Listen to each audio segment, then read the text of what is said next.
For veteran Aaron Hart, silence was meant to be his last post after the world took more than it gave. But on a salt-misted dawn at St. Elmo's Point, his German Shepherd beacon froze beneath the fog bell. Its bronze was spidered by storms, yet a faint blue shimmer, breath rising from the singing cove, traced the scars of 100 keepers. This was no relic. It was a summons, a voice older than the coast, a lightman would soon try to buy. Aaron didn't know that guarding this bell, and the healing mist of Luminaria, would pull him through tempests, rescues, a town's light accord, and the arrival of a luminous pup named Flare.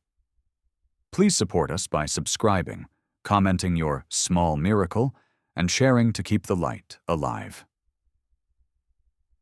The town of Sable Harbor crouched against the Atlantic like a weathered hand cupping a candle, its shingled roofs slick with brine, its windows filmed with the pale breath of morning. Fog lay over everything. Pier posts, bell buoys, the rust-red lobster traps stacked like children's blocks, while the wind came inland in raw, salt-tanged pulls that tasted faintly of iron and old rope. Gull cries unraveled into the mist, and from somewhere offshore a single low horn answered, patient as a heartbeat. It was early March, the season when Maine remembers winter hasn't quite finished with it, when the streets are a sieve of puddles iced at the edges and the ocean's temper can turn on a dime.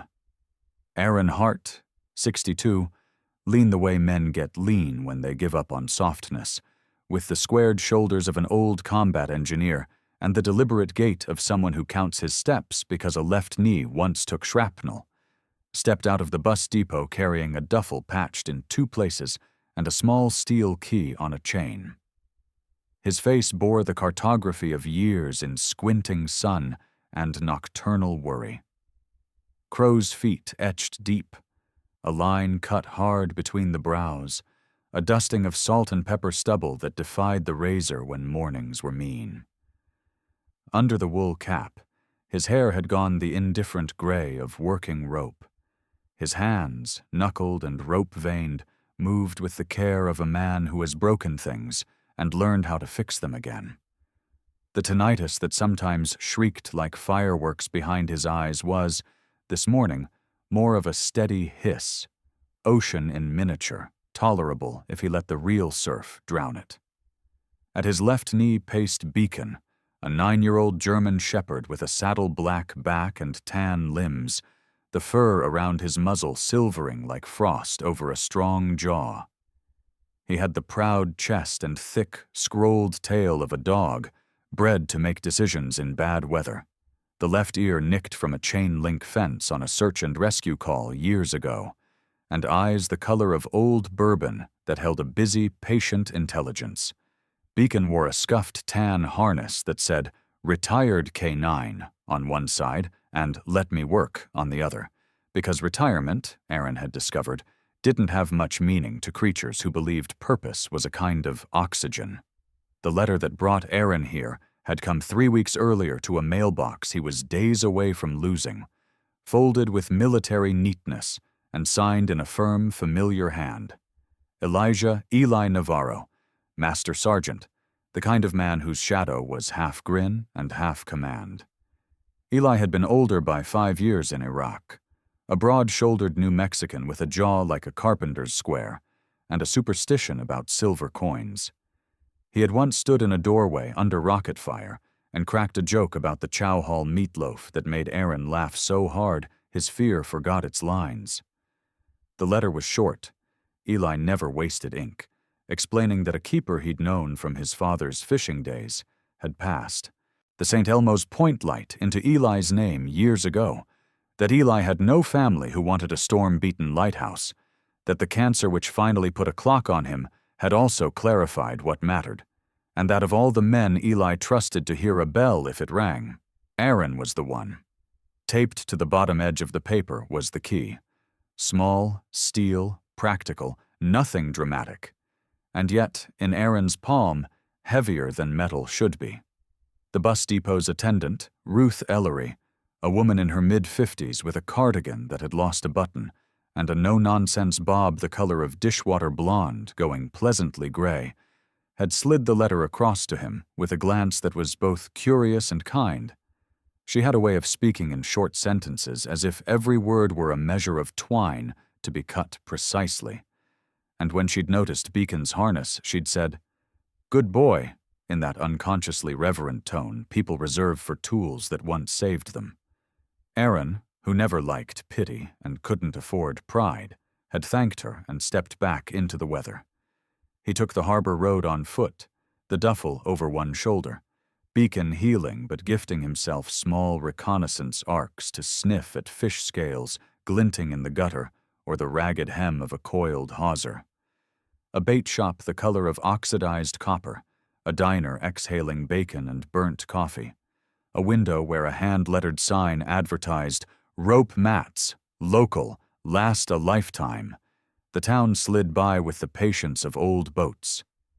Somewhere in there, the memory came and went of a bank letter with a font too cheerful for foreclosure, of a desk clerk named Andy with acne scars and apologetic eyes who had kept saying, "I'm so sorry, sir," as if repetition could sand down the word's edges, of a storage unit manager whose handshake had been firm the day he gave it and distant the day he took it back. It had been, in his private vocabulary, the last assignment after the war. Figure out how to sift a life down to a duffel, keep the noise in his head quieter than the world, make the next sunrise pay rent.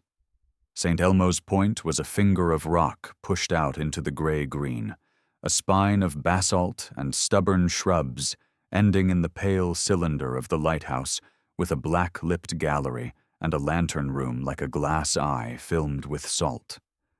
Up close, it was less picturesque, more earnest, paint flayed by wind, a seam of rust down one side like a healed wound, the iron railings coated with the gritty sugar of sea spray. The path to it was a scar through beach grass and sedge, the kind of path feet make over a century by believing there's somewhere worth going. The fog here carried the ghost of kelp and old storms. Somewhere down the cliff face, a bell boomed, a fat-bellied bronze fog bell note that thumped the air slow and deep, as if the ocean had a heart, and it was making introductions. Aaron stopped without planning to, the way you stop before the names of the dead carved in long lines on a monument, and feel your spine find a straighter shape. Beacon's tail lifted and fell once, a question mark smoothing into a period. "That you're doing?" Aaron asked the lighthouse as if it could be guilty. It surprised him, the flavor of the sound. Not nostalgia, he didn't drink that, but recognition. Engineers love anchors and redundancies. That bell said both. He reached the base of the tower, where the fog made lace of distance and the gulls looked like torn paper drifting. The door had once been a proud green.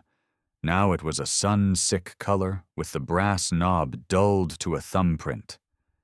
Aaron fitted Eli's key, felt the tooth of it bite the tumblers, and something in him let out a decent breath for the first time in weeks. The interior smelled of cold stone, extinguished flame, and the faint, flat sweetness of rope fibers. A spiral of iron stairs took the curve up.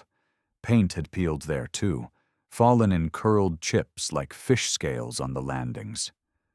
A coil of canvas fire hose slept in one corner, the brass couplers greening. On a peg by the door hung an oilskin slicker, ownerless now, creased into the memory of a man's shoulders. Aaron stood a moment, hat in his hands, not to stage a sentimental scene but to take inventory the way he always had before we started. What works, what fails, what can be salvaged. The tinnitus fell back, the bell's big voice filling the room like a welcome. "We'll see what's worth fixing," he said to the blank air, and Beacon, who took declaratives as mission statements, flicked an ear. Before he went up, Aaron made a perimeter the way life had taught him. Not just the tower, but the yard and the cliff line.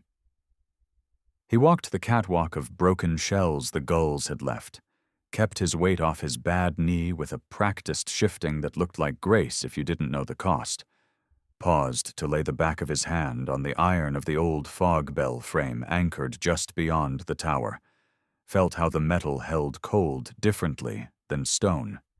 He found the keeper's cottage foundation, rectangular and sad, the wattle of an old fence half swallowed by dune grass, a pair of glass insulators like pale blue marbles in the weeds.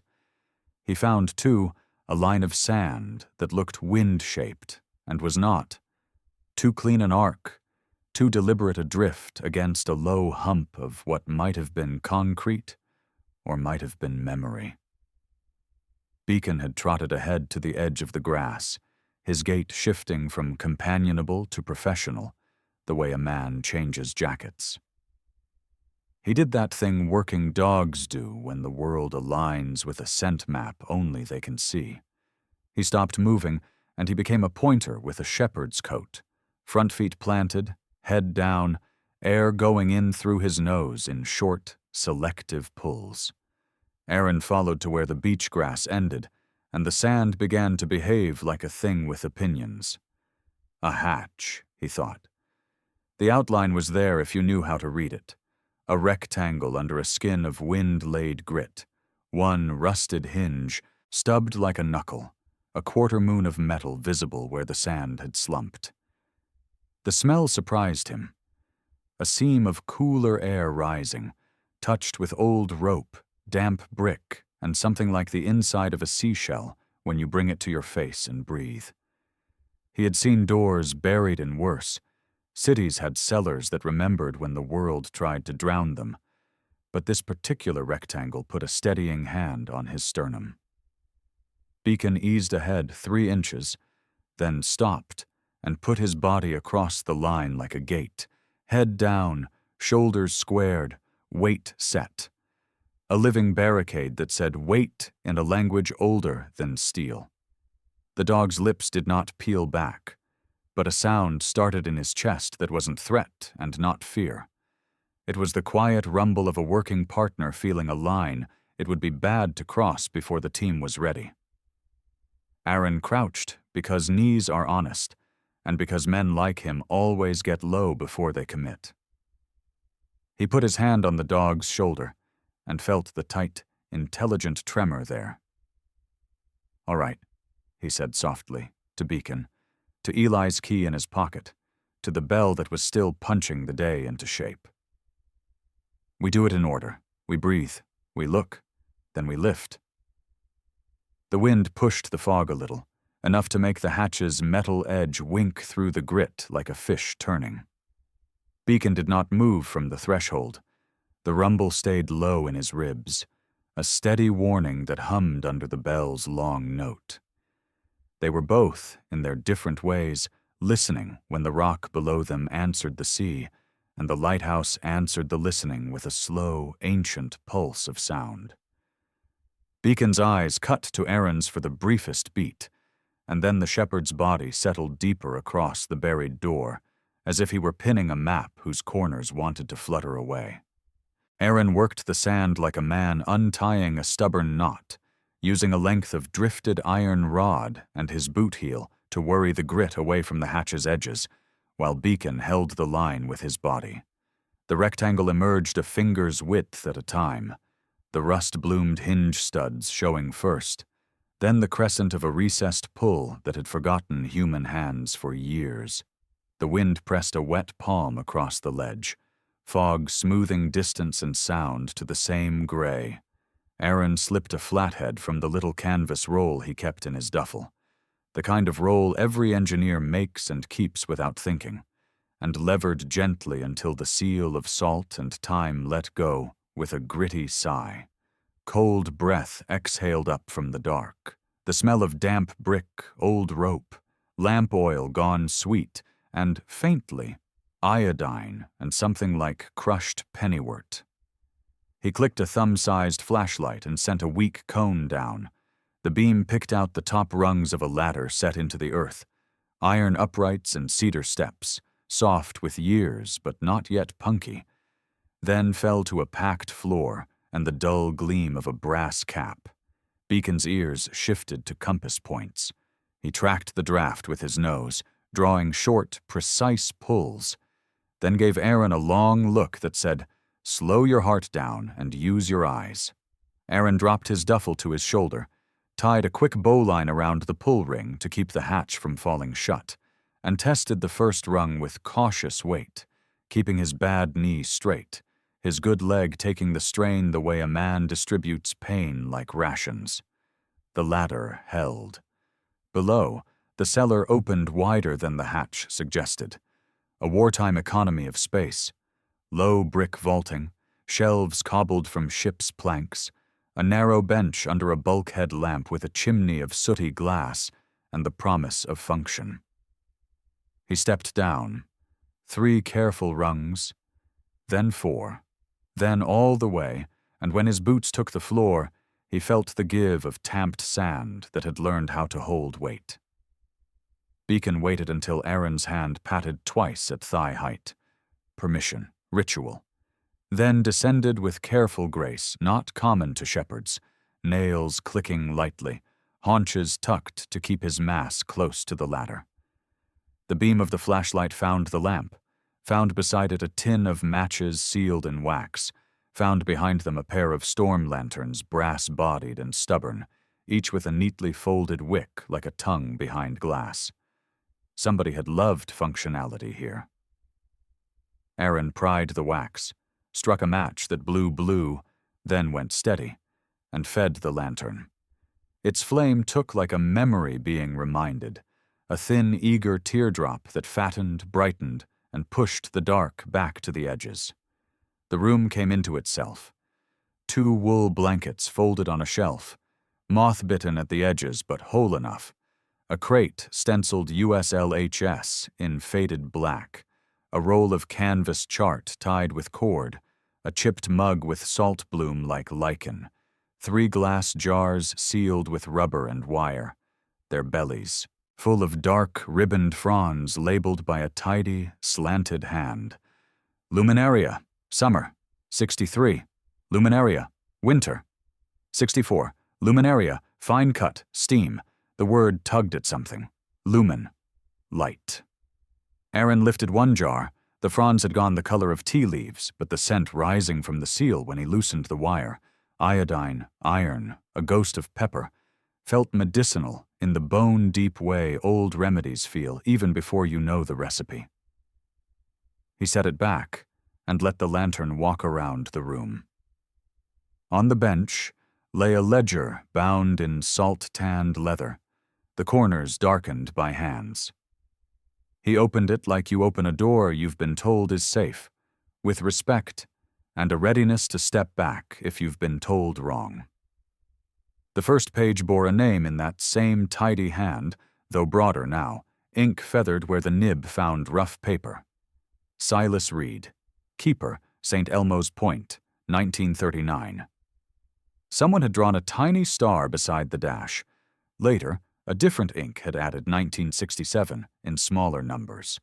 Below, neat lines of inventory, oil, wicks, spare chimneys, fog bell grease, gave way after a half-dozen pages to entries that drifted from the Coast Guard's idea of keeping to the human idea of it. Nor'easter walked through us last night, took shingles and gave back a crate of mackerel. Fog as thick as milk, bells sounding regular, lungs clear after steam. Dog gunner found the spillway choked. Good boy, saved us 6 hours. A rough sketch occupied the bottom of one page, a bell and arrows to the cliffs, and a notation. Singing Cove. Pressure pocket. Remember breathing here helps Mrs. Pike. Do not let visitors linger without watch. Aaron found himself smiling without his mouth changing shape. A man's voice can travel down decades if someone writes in it often enough. He turned the page, and the tinnitus in his head hiccuped and cracked. There, then not there, then there again like an uncertain radio. So he stilled and let his attention widen until it took the whole cellar at once. the lamplight pushing warm into brick, the draft's cool fingers combing the hair at his temples, Beacon's breath slow and very slightly faster when the wind shifted. The dog was working. He moved the way a thought moves. Small arcs traced from corner to corner, the harness brushing shelf edges, his nose reporting on the square inches where men do not think to look. At the back wall, where the brick had sweat a bloom of salt crystals that glittered like frost in the lantern light, Beacon's pace shortened, his tail leveled, and his head pulled to the left in a steady, possessed drag. Aaron let him lead. Partnership, always, and arrived at a section of floor that sounded wrong under a boot heel, almost right but not right, the difference between a true note and one a hair flat. He stepped back on instinct, put his weight to the other foot. Too late. The board under the heel of the injured leg went with a muffled, rotten sigh, and his balance sawed across, the gap. Beacon did not bark. He lunged with calculation, caught the cuff of Aaron's coat at the elbow seam in the clean bite of a dog taught to take cloth and not skin, and set his weight backward. The pull was enough to bring Aaron's center back over sound ground. The bad knee stabbed lightning all the way up his thigh, and then went cold, but the rest of him stayed vertical. The board settled into a slumped brown mouth 3 inches lower than it had been, showing below a shallow sump carved long ago to catch seeping water. Aaron breathed out through his nose the way he had when a blast cleared, and it was time to count his men. "Copy that," he said to the floor, to the dog, to the ghost of the man who left the blankets folded, and rested his hand briefly on Beacon's ruff. The ruff was thick and dry under his palm, the heat of the working animal steady. "You just paid rent, partner." He skirted the soft patch, found a pry bar on a hook, and tested the boards around the sump's lip. Most were sound. The rot had crept inward from a single weak point where a drip had persisted. He laid a scrap of plank as a bridge and marked the bad piece with chalk from his pocket. The chalk was another of those engineer habits that follow you home from places you don't talk about. Inventory could come later. He took the blankets and shook them, a slow cloud of dust rising like a benediction. He set one across his shoulder and left the other folded for when the air went colder. He set the second lantern on the steps, trimmed both wicks, and looked at the ledger again, as if it could tell him how to be a decent tenant to the dead. Silas's descriptions were clear-eyed and devoid of grandstanding. Dates, weather, ship names he helped with the light, the exact number of turns on the bell's mechanism when fog came too hard. In the margins, though, human life showed its face. "Ned Pike sputters like a motor with bad fuel until we steam him. Wife swears by the sea like it's a doctor. Gunner grows gray but still knows the way to the cove. I swear he breathes better down there, and so do I." There were a few slips of paper tucked like ribs deeper into the book. Receipts. A photo no larger than a playing card of a broad-shouldered man in a cap with a battered brim, jaw square, eyes a little sad even as he smiled, a dog beside him with a hawkish shepherd's face and a coat that had gone gray at the chin. On the back, in that same hand, Gunner, best of them. Aaron had the odd, steady sensation of joining a line already in progress. Men who grease bell clappers, wick lamps, listen to fog, and pay attention to dogs because dogs are honest. He took the ledger and one lantern upstairs before the light left the world entirely, made himself a little camp on the tower's first landing where the stone still remembered sun.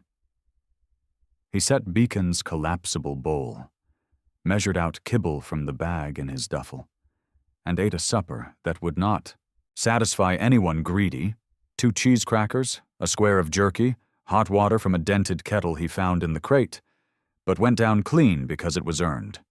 He wiped the lantern's glass the way he'd wipe a rifle's stock, careful of both function and memory. Then night came the way it comes at the edge of an ocean, decisive, with a weight to it, and the fog bell began to speak in honest intervals. Outside, the air discovered a wind at some other altitude and let it run a finger along the cliff face. The sound came up through the tower stones, not as one note, but as many. The way a choir is many mouths agreeing on a single vow. Aaron sat with his back against the curve of the wall and let the cellar's smells sift up around him, a comfort he did not allow himself to name out loud. The tinnitus, his private cicada field, his wire singing, the leftover electric from a summer of blasts, did what it sometimes did in rainstorms. It released him by remembering a larger noise. But this was different. It didn't just drown. It aligned. The fog bells boom, the undertone of the cove pressing air through some natural throat in the rock, the way the lantern flame ticked when a draft found it. Those three fell into a slow, human rhythm like a marching cadence softened to a lullaby. The hiss in his skull leaned into it, stuttered, and then, for a small, astonishing interval, went still. The silence inside him was not empty. It had shape. It had the exact curve of the bell's decay after a strike, and the whisper of rank air moving past stone. And he realized with a retired soldier's caution that his body had stopped bracing against something it no longer had to fight. Beacon lifted his head then and looked toward the black window where the lantern room sat dark and salt-fogged. The dog did not growl. He listened, ears cupped forward, eyes steady, body quiet. Aaron laid a palm on the warm brass top of the lantern and waited in that particular stillness men learn in places where listening is a job. Down in the rock somewhere, the sea changed registers, and the whole tower answered with a very old chord that moved through the bones like rain through dry ground. Morning lifted out of the fog in slow sheets, the lighthouse wearing a shawl of damp that the sun tugged at by inches until the gallery rail shone like a blade, and Aaron stood at the keeper's bench with Silas Reed's ledger open to the page, with the little bell sketch and the marginal note about a singing cove, pressure pocket. Remember, breathing here helps Mrs. Pike. Do not let visitors linger without watch. Beside it he had propped a scrap of plywood he'd planed smooth with a knife. On the board, he chalked the route Silas had diagrammed, a line from the tower to a notch in the cliff, a scrawl of arrows across tidal shelves pipped with barnacles, a dot where the sketch insisted a sound would begin as the tide pulled its breath. On the cellar wall above the bench, the salt bloom glittered in crusted whorls, and somewhere over decades a keeper's finger had traced the path through that crystal as a quick reference, a pale, shimmering map cut into temporary stone, and seeing it felt like shaking hands with a man who knew how to leave instructions in whatever medium was at hand. Aaron copied both. Ordinary thoroughness layered over ordinary gratitude, then checked the tide clock screwed to a beam near the door, a black-faced, white-needled thing with the legend high, low, and flooding, neat as a schoolteacher's ink. Then cross-checked against a paper tide table disturbed by the drafts, the way he would verify a demolition charge by 2 methods before anyone went through a door. Low tide would peek into the cove after noon. He ate at the landing. 2 slices of bread someone had forgotten to finish in a plastic wrapper, a tin of sardines whose oil tasted like the sea telling a truth and not apologizing for it. And he wrapped a second sandwich in wax paper out of habit, born in motor pools and staging tents. Always pack the next caloric solution now. Beacon watched with the polite alertness of a soldier who has learned not to beg. He didn't whine.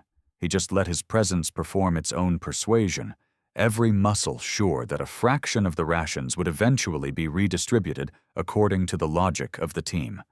When the tide clock's needle winked toward low, Aaron shouldered a light pack, lantern, rope, small first aid tin, a towel that used to be blue, looped a length of weathered line over his chest like a sash, and cut himself a walking staff from a length of drift that fit his hand.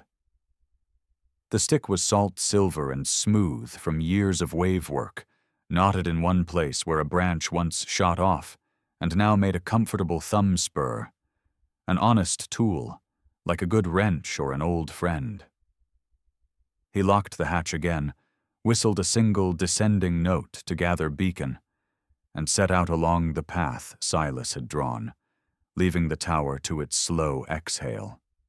The descent was not straightforward. The cliff wore its sediment like armor plates, shelves of dark basalt angled like fallen stair treads, their faces bearded in rockweed and their seams white with barnacles.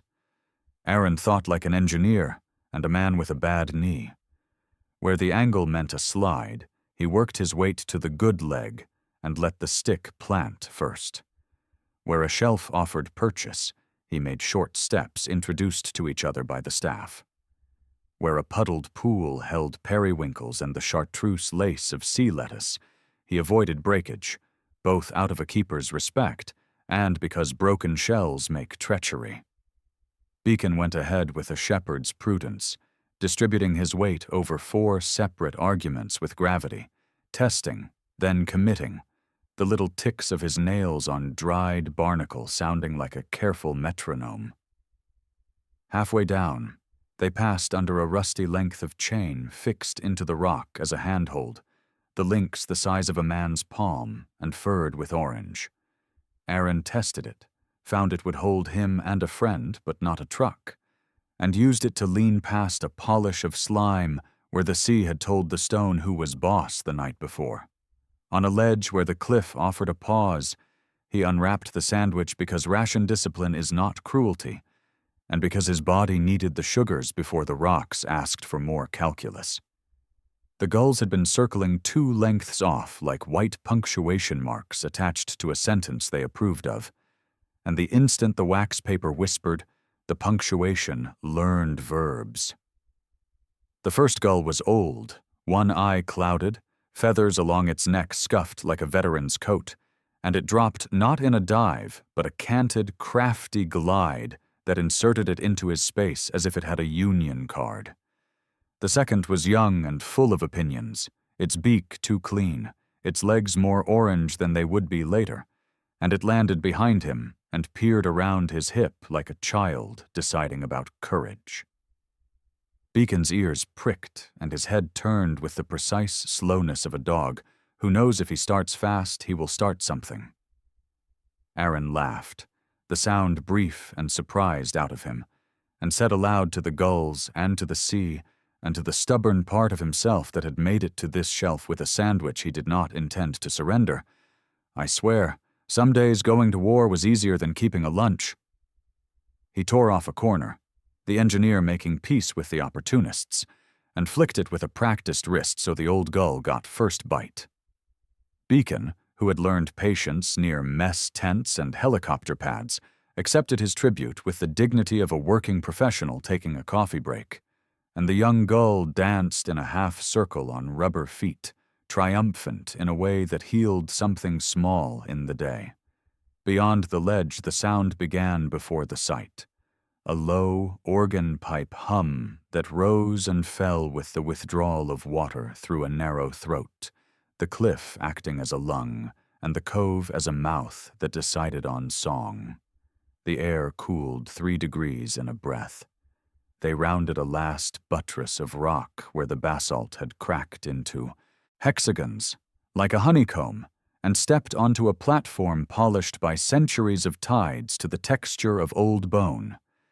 And there the cove opened, a half-cave with a scooped roof blackened with algae, and the lower margins glazed with a crust of salt that in the lantern's memory would have looked like hoarfrost. The mouth of the cave was a smile too big for friendliness, its floor a mosaic of tide pools stepped like shallow bowls, and at the back, a shadowed passage ran down and under toward a throat the tide was stroking.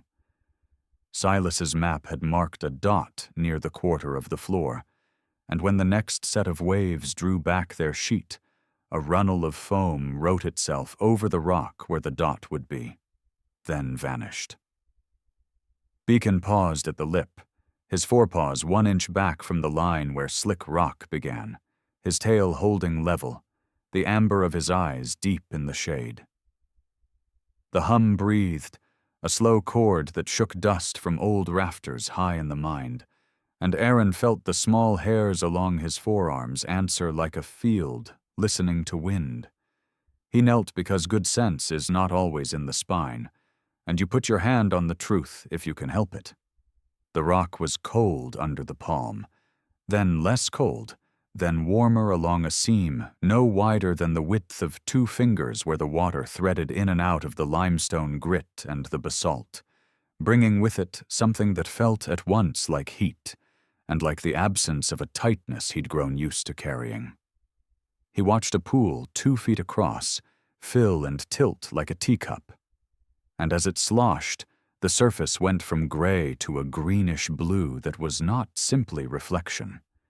It lit from within, a rip of color that chased the lip, and then dimmed as the cup emptied to be filled again, as if someone were breathing light into the water and then taking it back to test the shape of the glass. Bioluminescence, his practical mind supplied, dinoflagellates, the stuff you hear about when people kick their legs in tropical bays, and he knew Maine had its own cold water alchemy that tourists sometimes caught by accident when they dragged paddles at night. But this light was not only a scatter of sparks where you stirred, it drew lines of current, wrote calligraphy in cyan as the water threaded the channels, and the air above it smelled faintly of ozone and salt, and a peppery note like a scallion pulled fresh and rinsed in cold. Beacon's nose was busy in a way Aaron recognized from memory. Not the searching scatter of a dog cataloging, but the focus that meant the catalog had revealed an entry worth reading twice. The shepherd shifted his weight and sniffed at the seam. He sneezed, a small involuntary adjustment like a man clearing his ears, and then, without theatricality, he inhaled a long, measured breath directly over the runnel where the light ran. When he exhaled, his body softened along the back line, a visible unstringing of a bow. Aaron laughed softly again at the thought that this dog was telling his bones what the water was telling him, then braced 1 hand on the staff and 1 on the rock and pushed to stand, and in that ordinary movement discovered something immoderate. His left knee did not stab. It tightened. Every veteran injury negotiates change. But instead of the white flare up the femur, it delivered a warm, spreading pressure like someone had poured a small bag of beach sand into the joint, and the grains were finding the spaces. He bent it a few degrees. Cautious, exploratory. Then a few more. And the pain that usually lurked like a patient animal in the brush came late and smaller than he expected, as if it had misread the schedule. He didn't grin. His face did its older man not smile, but inside the chest something like a fist loosened 2 fingers. The hum rose again, deeper, and as it did the pools brightened in sympathetic blue and then returned to ordinary sea as the ocean reclaimed its lone. He glanced back toward the mouth where the world beyond the cave was a frame of iron water and a slice of lighter sky. The tide would change its mind soon, and this floor would become a thought under green. He reached down and trailed his fingertips in the lit water, and the swirl he made scribbled fire that ran for a heartbeat and then went out. And when he pulled his hand back and pressed it to the bad knee through the damp of his trouser, the skin there felt warmer than the rest of him. Not heat enough to be ridiculous, but enough to be convincing in a place whose evidence preferred the language of instruments to the language of prayers. Beacon looked up at him for instruction, ears forward, the ghost line of a smile in the set of his mouth, and Aaron nodded. Not because either of them needed permission to believe their own senses, but because agreeing aloud with your partner is how you keep teams whole when the terrain gets strange. The cave answered the next breath of the sea with a chord that sounded like a choir a county away, and the blue-green wrote itself across the rock in long strokes, like a pen running out of ink and trying again, and the joint under his palm went on feeling, improbably, better. The cave breathed in a way Aaron could feel along the seams of his jacket, a slow inward draw that pulled fog across the lip, and a warmer exhale that rose from a crack in the stone like the sigh of something alight beneath the earth. It wasn't heat like a furnace. It was a living warmth braided with the tang of iodine and the faint pepper bite he had noticed already. And now he followed its thread deeper along the stepped bowls, where the tide had lately set down its wet weight. Beacon moved ahead with the care of a bomb dog working a corridor, not creeping. Creeping spooks prey and partners both, but going forward in inches that asked and answered their own questions. The shepherd's shoulders stayed square and level, his tail a steady rudder, and every few paces he paused and tested the air as if the cave itself were giving off complex messages he was decoding in orderly blocks. The fur along his spine lifted not in fear, but in focus, and then he adjusted, took 2 steps left, and planted himself precisely at a waist-high ridge where the stone lifted in a smooth bench. The next exhale found them there. It came as a pale blur in the dim. Not fog exactly, but a denser moisture that carried with it a faint, sweet mineral smell and a thread of warmth. And as it spilled up along the bench, it broke into beads that clung to the rock and each other until the surface glistened like the skin of warm milk cooling in a metallic pan. Beacon eased his front feet onto the bench, aligned his muzzle with the soft flow, and drew a single deliberate breath the way a trained diver does before water, deep from the diaphragm, held for a count, let out slow. Then he turned his head and met Aaron's eyes with that particular canine imperative that is neither command nor request, but teamwork in its purest tense. Do what I'm doing. Aaron set his walking staff across his thighs, braced his good foot, put his bad knee at an angle that would not betray him, and leaned until his face met the upward draft. The first breath came with the carefulness of a man who learned the hard way about unknown gases, shallow and testing. The second went deeper because the first had not triggered any old alarms. The third loosed something in his chest he had not realized was braced. A scaffolding of old winter constriction and a habit of holding breath through pain, and he felt his ribs move like shutters opening. The vapor had body. He could taste salt, but also a clean metallic trace like cold iron rinsed in rain, a green note like bruised seagrass, and just under that, a faint, sour, sweet-like ferment that was not decay, but work. The breath of small living things making light when the water moved them. The condensation on the stone thickened, and then, under the lantern he had set on a flat shelf, he saw it do a small, impossible thing. It shimmered, not blue like the pools, but with a soft nacre, the pearly sheen of a shell turning in a hand, as if the film were catching and sharing some stray photon the rock had not earned. He brought his fingers near.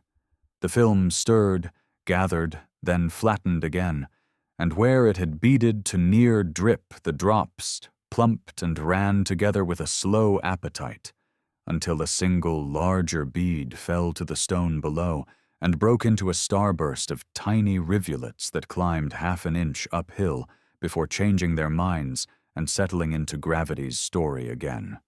The bench's face was not blank. Lines had been cut there, faint at first, then crisp as he wiped with the corner of his towel, and he realized his hand was clearing off years of salt bloom, the way he had cleaned grime from a vehicle's plate to read what it said. Some of the cuts were compass marks, and simple arrows any keeper might have scratched as notes to himself. Some were letters in a workman's square hand, SR among them, which made his mouth tug because Silas Reed had left more than paper behind. And then, there, further left, a line drawing with the bold economy of someone who knows how a thing stands in the world and so can say it with 10 cuts instead of 100. It was a dog. Not a generic hound, not a comic cartoon, but a shepherd from the hips to the hock, to the way the neck is carried when work waits just ahead. Ears pricked but not frantic, chest lifted but not puffed, forepaws aligned as if the animal were facing down a draft and breathing it on purpose. A single diagonal scored under the jaw could have been shadow. It read to Aaron as gray on the muzzle. Above the shoulder, a small crosshatch might have been carelessness until he saw the letters under it, faint but there. GNR. He did not talk to ghosts as a rule, and he did not assume omens, but if Silas had carved his old partner here, and the ledger had named Gunner, then a man who paid attention to dogs before the world turned as loud as it had in Aaron's day had stood in this exact place and told the stone the truth about his friend. Beacon shifted his weight and sniffed the carved dog's muzzle, a quick courtesy, then eased his own face back into the draft and took 3 short, careful inhalations, like a musician checking tone. The exhale that followed left a small sigh sitting in his throat. An unguarded sound Aaron had heard only after long searches, when a lost person was found alive and the team could admit to the tiredness they had been refusing. The lantern flame ticked against its glass and then steadied, and in that simple steadiness, Aaron felt again the strange alignment from the night before. But this time it was not the fog bell's great voice settling his head's dissonance. It was the rhythm of his own breathing striking a coincidence with the cave's measured exhale. He placed his palm on the bench where the condensate had polished a hand-width into gloss, and the warmth there traveled into his skin like a small animal choosing to sit in a lap. Not a flood, not a flare, just a gentle occupation. Bone to stone. He timed himself, without a watch, old habit, 4 in through the nose, hold 2, 6 out, and let the vapor be the metronome. The tinnitus had not woken with the day. The pools had softened it already. Now something else happened, as mechanical in its way as a switch taking a circuit, live or dark. The ever-present hiss that turned sometimes into a wire scream simply stepped sideways and was replaced by the easy pump of his own blood. A sound he'd known best under helmets and in the brain hum of engines, now clear and close without amplification or threat. He heard his heartbeat not as the warning drum of exertion, but as a clock that kept good time. Through a soldier's superstition, which is only another name for accumulated data in human skin, he waited for the catch, the wobble, the skip that age and stress had introduced to his nights when he lay too still and his heart used the quiet to misbehave. The beat stayed honest. It ran a clean line down his arms into his braced hand on the stone and came back warm. He did not smile or weep. He did the thing men like him do when the world grants an unlooked-for mercy. He noted it for later, made a mental mark like a chalk X at the base of a column, and kept breathing so the moment could finish writing itself. The vapor brushed his cheekbones like warm fog off a kettle left at low simmer, and under the pearl sheen single droplets formed and fell in a slow measure like notes in a plainchant. The carved shepherd looked past him toward the runnel where the bioluminescent water had written and erased its signature, and for a heartbeat the ridiculous and the wholly crowded together in the space behind his breastbone, and didn't argue. Beacon glanced sideways once, mouth parted in a hint of dog smile, then returned to breathing where the cave told him to breathe. Aaron set his palm flatter against the stone, fingertips spread as if he were checking the temperature of a child's brow, and let his attention settle not on the cave or the dog or the old initials, but on the sound inside him, as it clarified, one beat, then the next, regular as footsteps on a well-made stair. By late morning, the wind had scrubbed the fog down to a lace that clung to the rocks in shaded places, and the lighthouse looked less like a ghost and more like a machine again. Worn, yes, but legible. Aaron set himself to the kind of work that steadies a mind. He ran a palm along the roofing where paint had peeled back to raw wood, found the spots that sucked damp like a sponge, and started packing oakum into seams with a putty knife until the surface took on the patched, orderly look of a field dressing. He set a ladder and eased his bad knee up each rung with a deliberate patience that would have made a younger version of himself swear. Now he only breathed through it, listening to the clock he'd found in his chest return an even beat. Beacon ranged a clean half-moon around the tower, busy in a way that wasn't fussing. Nose to wind, head cocked when a scent answered some question, paws picking their way over shell grit and shattered slate. And then the shepherd vanished with intent toward the remnants of a low outbuilding that had slumped long ago into the dune grass like a sailor falling asleep in his coat. Aaron glanced up at the sound of a bark, short and purposeful, a single note that said, "Come look," without adding hurry, and climbed down. The shed had been the keeper's catch-all once. Half its roof lay like a skewed cap, and inside the shade smelled of damp hemp and rust and that sweet paraffin note every maritime place keeps in its pockets. Beacon stood with one forepaw delicately on a crate's busted edge, ears forward, tail level, not intruding. Trained dogs do not loot, merely indicating. Inside the crate, layered in newspaper gone the color of tea, were panes of glass the size of both hands and twice as thin, their edges smoothed from years of waiting. Beneath them lay a coil of manila rope, thick as a wrist, the outer turns salt-stiff, the heart still flexible where time had been kinder, and wedged behind that, a cork and canvas ring buoy painted the tired red of old barns and stenciled St. Elmo's in black letters that had bled at the edges. Aaron huffed a laugh through his nose. "You've got a quartermaster's nose, partner."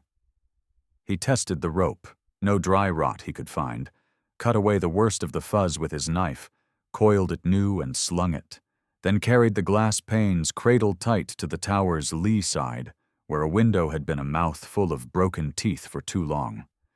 He found glazing points in a dusty tin, mixed putty with linseed until it went from dough to satin, and set panes one by one while the ocean counted seconds for him, and Beacon lay sphinx-like in the doorway, eyes half-lidded in the old soldier's trick of resting everything that isn't needed while guarding everything that is.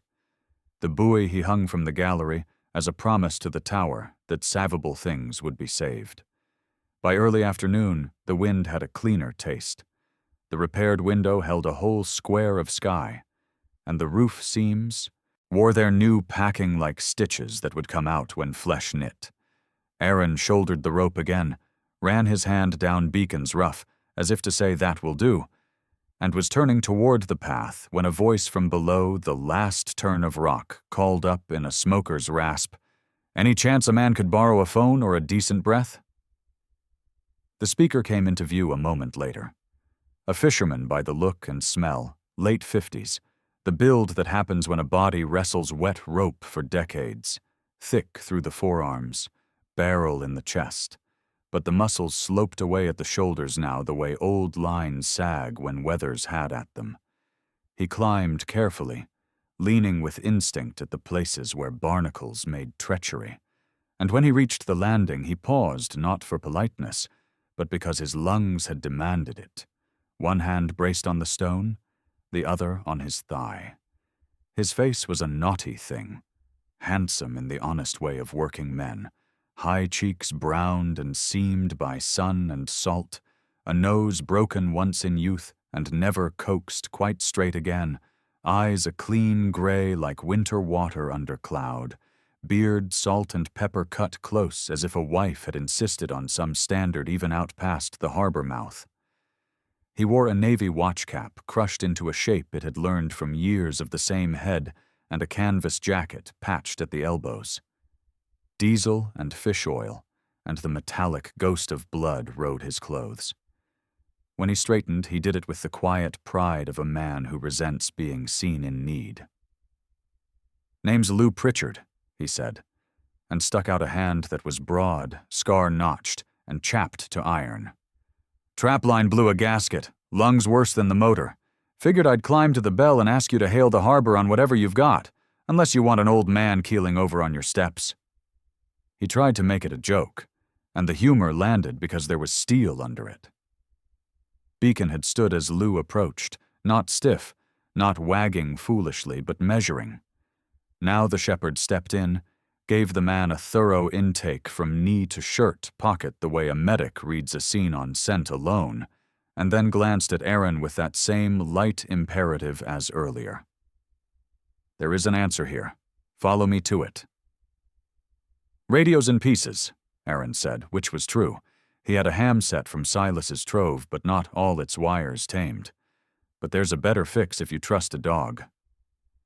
Lou's mouth made a shape that might have been no thanks if the shape of his breathing hadn't argued, and pride wrestled with necessity on his face for exactly one heartbeat before necessity pinned it and stepped back. "Lead on, Sergeant," he said to Aaron out of habit, born from guessing a man's posture, and then, to Beacon, with a humor that did not condescend, "After you, Doc." They took the path that Silas had made into a sentence, and the sea finished each day. Aaron went behind Lou at the difficult spots and offered no help until asked. He carried the coil of rope because habit insisted someone always carry extra length between a man and a bad day. Beacon trotted ahead, and then waited whenever the rock changed its mind underfoot.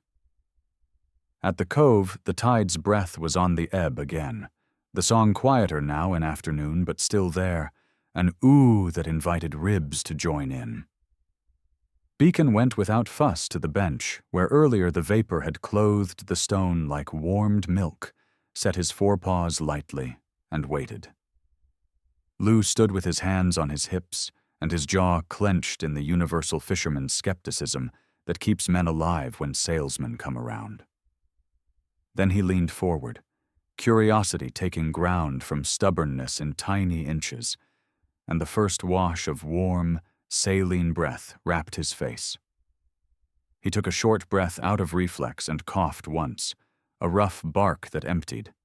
Then he tried again, deeper this time, held it, and let it go slow like a man who can still remember a choir note from a church he doesn't attend anymore.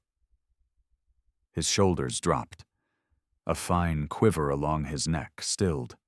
He took another and then a third, and on the fourth the lines around his mouth eased, the puckered spots at the corners of his eyes smoothed, and he made a sound Aaron knew as well as his own name, a long, controlled sigh that carried with it weight put down. "Well, I'll be damned," Lou said finally, and there was no blasphemy in it, just a workman's astonishment at a tool that does exactly what you need without advertising. He stood there, breathing as instructed by a dog and a stone, for the span of a psalm recited in a parish that knows the sea personally, then stepped back, color a shade warmer in his wind-burned cheeks. "Feels like someone wrung the sponge out of my chest," he said, voice hoarse but not strangled. Like 10 winters of damp just all went out with the tide. He reached, without thinking about dirt or propriety, and scratched Beacon behind the ear in the spot where an old fence had nicked it years ago. The dog closed his eyes once like a man blessing a meal and accepted the thanks on behalf of something older. They made the climb back at a pace that did not insult the body just relieved, and at the landing Lou took his leave with a handshake that meant more than money, and a promise to send up a gasket and a fresh loaf from his daughter's kitchen if Aaron could give him a day. "Might mention to the boys at market that the Bell's got a friend who can show a man where the air is better," he added, but the glance he shot Aaron was asking, not assuming. Aaron considered the ledger's note about not letting visitors linger without watch, the way Beacon had measured Lou's breath and chosen a place. He nodded once. "Quietly," he said, "for folks who need it more than they want to brag about it." Lou tipped his cap and went, shoulders already set to work, lungs bargaining fairer terms. By evening, down among the stacks of traps and the blue plastic, bins sloshing with ice melt, where auctioneers' voices carry and gulls draw punctuation in the air, a soft story began to make its way from mouth to mouth, like a net being flaked out. The bell up at St. Elmo's wasn't the only thing singing. There was a little pocket of breath under the rock that put years back in a man, and a big-eared shepherd who knew exactly where to stand. The rumor moved the way rumors do in towns built on tide tables, quiet at first, cautious, but picking up small bits of truth like shells in a pocket. And by the time the last skiff nosed out for the night set, 5 people had heard it from someone who swore they knew the man himself. By mid-afternoon, a skiff nosed into the lee below the tower, engine ticking impatiently, and a woman in a slate-gray field jacket stood steady in the bow, with one hand on the gunwale and the other guarding a stack of sun-scratched pelican cases, like they were crown jewels. She was mid-40s by the set of her eyes, and the lack of hurry in her movements, 5'6" and compact the way trail runners are compact, with shoulders that carried gear like a second language. Her skin was a warm brown that the Atlantic wind had salted at the cheekbones, and her black hair was pulled into a practical braid that fit neatly down the back of her jacket collar. Square-framed safety glasses rode her nose, not as costume but as habit. The lenses were clean. The corners held a nick where something once tried to make her blink. When she smiled up at the landing, her mouth showed no patience for fakery, and plenty for people. "Dr. Aisha Patel," she called, her voice a friendly alto with New England tucked under a mid-Atlantic education. "Woods Harbor Marine Lab. I hear you've got a singing cave and a dog who does triage." The young lobsterman at the tiller, red-bearded, freckled, shoulders rounded from hauling traps, a kid of maybe 21 with a knit cap pulled low and a respectful quiet, eased the skiff against the rock and glanced up in wordless question. "Tommy can come back for me after last bell," Aisha added, "if the tide clock and your hospitality agree." Beacon reached the edge first, ears up, tail level, weight forward but manners on. The shepherd took Aisha's scent, salt, lab ethanol, coffee, the faint citrus of a hand soap, and made a small approving chuff that read as welcome in his particular grammar. Aaron came next down the steps, rope over one shoulder, the bad knee answering the descent with a complaint that had shrunk to a manageable whisper since the cove had started breathing for him. He shook her hand.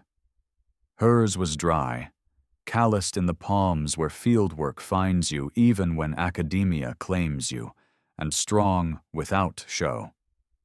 "Heart," he said. "Aaron, Lou Pritchard says you know how to measure things without trying to own them."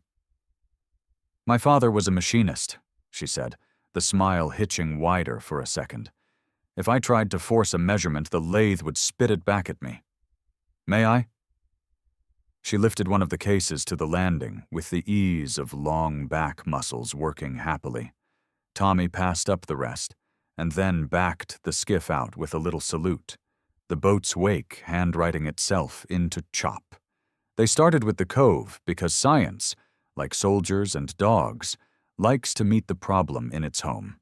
Aisha unpacked instruments with the unshowy tenderness of someone who has watched Grants arrive in inches and gear die a stupid death from salt, a portable particle counter with a little screen that counted PM1, PM2.5, and PM10 like a rosary.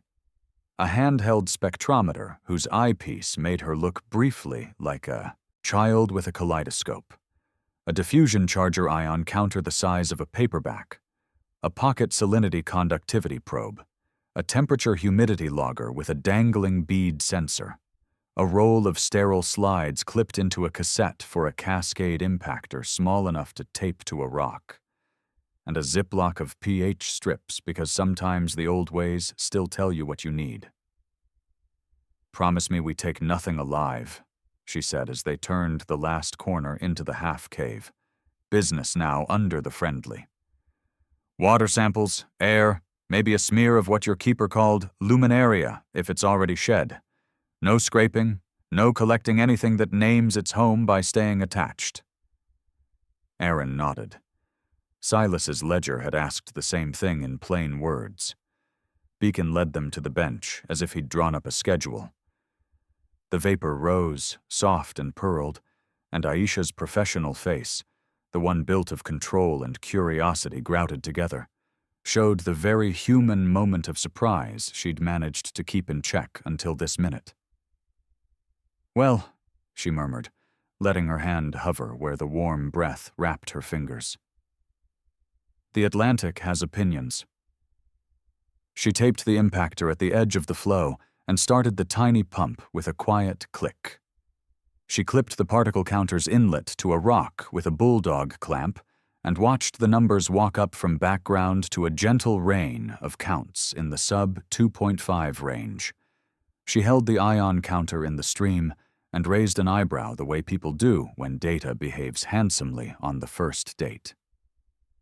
"You've got a micro-aerosol here, saline micro-droplets riding an updraft, negative ion bias, humidity above 95%, she narrated for both of them, voice low, jotting with a pencil that had seen storms. "Conductivity suggests magnesium and sodium chloride. If your luminaria is shedding polysaccharides into the film, we're probably aerosolizing a very dilute mucolytic. Hypertonic saline therapy for cystic fibrosis uses some of the same physics, but this is kinder." She took a pH strip through the condensate and held it to her eye. "Slightly alkaline, nothing alarming." She swabbed a bit of pearled film onto a slide with the reverence of a believer making the sign, capped it, and tucked it into a foam slot. "We'll look at sugars later. Fucose, rhamnose. See if they're exopolymers like some brown algae make," she added, more to herself than anyone, and Beacon tilted his head like he appreciated that someone else on the team also talked to air. She measured Aaron because evidence asks for a subject. A handheld spirometer fit his mouth like the memory of a brass instrument. He blew a baseline, and she nodded at the readout. Okay for a man his age with a body like a repair manual. And then she let him breathe 4 counts with the cave, the exhale long enough to tell the heart a different story about time. The second blow found a notch of improvement large enough to be more than random. She held out a knuckle, absurdly pleased, and he rapped it with his, less absurdly pleased than relieved. "And joint pain?" she asked, clinical but gentle. "Worse in damp? Worse with steps?" "Usually." He rotated the left knee, felt the warmth sit in the joint like a good dog at heel. "Less today." "Magnesium aerosols can do a little good for smooth muscle," she said, approving the cave with a scientist's caution. "And negative ions don't cure anything, but they take the edge off the way good weather takes the edge off bad news. Also, breathing slower without forcing it. That's free medicine." She eyed Beacon with an amused respect. "And your colleague here paces people better than half the clinicians I've trained." From the outer pocket of her case, she produced, with theatrical solemnity, a folded disposable lab coat, the thin white kind that crinkles like tissue. "For the publication photos," she deadpanned, "the reviewers demand rigor." She shook it open to ridiculous length and made as if to drape it across Beacon's back. The shepherd backed 2 deliberate steps, planted, and gave her a look so measured and disapproving that Aaron barked a laugh he hadn't felt on his tongue in months. Aisha tried to keep a straight face and failed. She folded the coat smaller and offered it instead to the rock, saying, You win. Science will go naked today. They stayed through the slack tide and the return, Aisha catching the bioluminescent spectrum with the handheld device when the pools began their cyan handwriting again. Peaks not where tropical bays brag, but enough for her to say, softly delighted. Cold water chemistry with a sense of theater. Dusk turned the cave to a dark instrument, and they climbed out in a line, Beacon high-stepping through seaweed like a drum major. "One more thing," she asked at the landing, already turning teacher. "If your bell strikes on a fixed schedule, may I record both it and Mr. Hart's heart? Not intrusive, just a chest strap and a fingertip pulse ox. See whether the body likes being told when to breathe." They set the kit under the gallery, where the bell's note arrived full-bodied. Aaron let her fasten a black elastic strap around his ribs. She clipped the pulse ox to his index finger, its red LED making a small lighthouse of his hand. Aisha checked the time. The tide clock winked at flooding. She placed a small condenser microphone on a sandbag, pointed toward the sea, and hit record on a tablet where a simple interface drew sound as a bright worm scrolling across the glass. The bell spoke, the long bronze syllable rising out of the Atlantic's throat and falling back into it. And on the tablet the waveform widened and narrowed in a slow, pleasing breath. Aisha nodded toward Aaron. "Don't try to match it," she said. "Just sit. Let your body be nosy." He sat on the landing step, back against stone, Beacon at his knee as usual, the dog's head near his hand, where the little red light glowed. 3 strikes in, Aaron's exhales had begun, without his bidding, to wait for the bell's decay. On the 4th, the soft pause at the top of the breath lengthened on its own, and the chest strap sent a series of R-R intervals, time between heartbeats, that arranged themselves into a gentle sine wave, like a rope being swung by 2 steady kids. Aisha watched 3 screens at once in her head: the waveform, the heart trace, the tidal habit of the cove, and her pencil wanted to run out of paper. "This," she said, not in triumph, but in the satisfaction of naming a thing accurately, "is entrainment. Your exhale is pacing off the bell, your vagus nerve is happily running the show, and your heart is playing along. This is a dose." She layered a marker track on the recording, little pings at each bell strike, a second track tapping each peak in Aaron's heart rate variability. The 2 lines, which had started cousins, leaned toward siblings. Beacon's breathing, for what it was worth, had gone to the same long out-breaths he used when a lost child needed a steady metronome. On the screen the phase difference tightened by degrees, until the plotted dots fell into a clean ellipse, sound and body agreeing, the way a good song can work a crowd without anyone knowing they're being worked. Aisha's voice dropped without meaning to. You can give medicine with air, and you can give medicine with time. They came on a day that smelled like rain but hadn't decided yet. A black SUV creeping along the gravel track like something expensive trying not to admit a mistake. Tires biting and slipping, chrome winking at the sea. Beacon saw it first from the gallery and went still, the way a working dog turns into a statue before deciding what to move. When the doors opened, he curled down the steps and took a position halfway between the visitors and the tower. Front feet set, weight forward, ears cupped to the wind, tail held level, a soldier at parade rest whose orders are his own.